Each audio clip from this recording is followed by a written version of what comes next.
तुलसी विवाह क्यों किया जाता है, आइए जानते हैं। तुलसी से जुड़ी एक कथा बहुत प्रचलित है। श्रीमद् देवी भागवत पुराण में इसके अवतरण की दिव्य लीला कथा भी बनाई गई है। एक बार शिव ने अपने तेज को समुद्र में फेंक दिया था।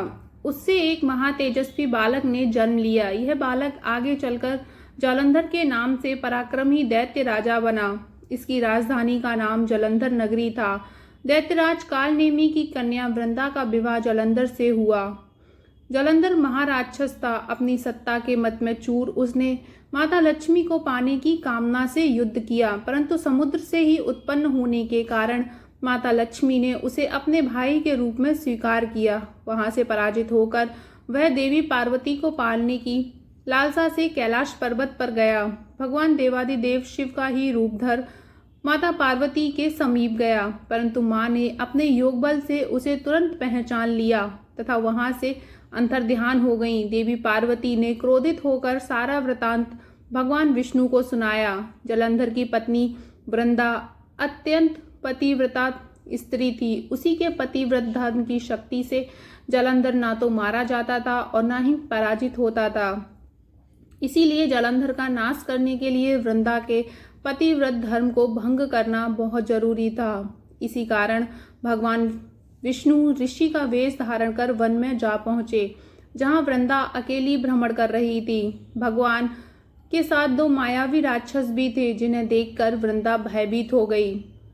ऋषि ने वृंदा के सामने पल में दोनों को भस्म कर दिया। उनकी शक्ति देखकर वृंदा ने कैलाश पर्वत पर महादेव के साथ युद्ध कर रहे अपने पति जालंधर के बारे में पूछा। ऋषि ने अपने माया जाल से दो वानर प्रकट किए।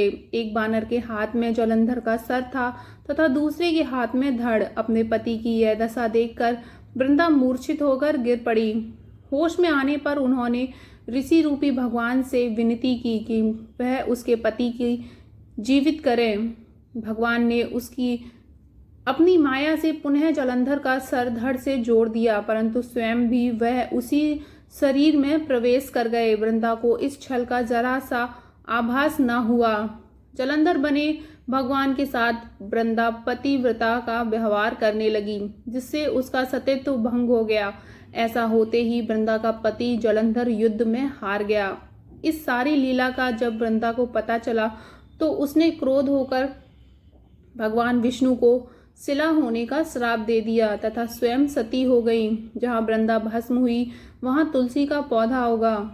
भगवान विष्णु ने वृंदा से कहा, हे वृंदा, तुम अपने सतीत्व के कारण मुझे लक्ष्मी से अधिक प्रिय हो गई हो। अब तुम तुलसी के रूप में सदा मेरे साथ रहोगी। जो मनुष्य भी मेरी शालिग्राम रूप के साथ तुलसी का विवाह करेगा, उसे इस लोक और परलोक में विपुल यश प्राप्त होगा। जिस घर में तुलसी होती है वहां यम के दूत भी असमय नहीं जा सकते। गंगा व नर्मदा के जल में स्नान तथा तुलसी का पूजन बराबर माना जाता है।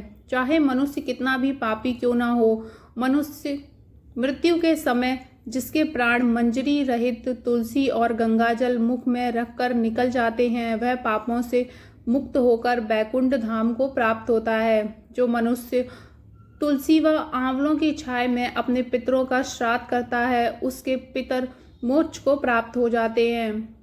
उसी दैत्य जालंधर की यह भूमि जालंधर नाम से विख्यात है। सती वृंदा का मंदिर मोहल्ला कोट किशनचंद्र में स्थित है। कहते हैं इस स्थान पर एक प्राचीन गुफा थी जो सीधी हरिद्वार तक जाती थी। सच्चे मन से 40 दिन तक सती वृंदा देवी के मंदिर में पूजा करने से सभी मनोरथ पूर्ण होते हैं।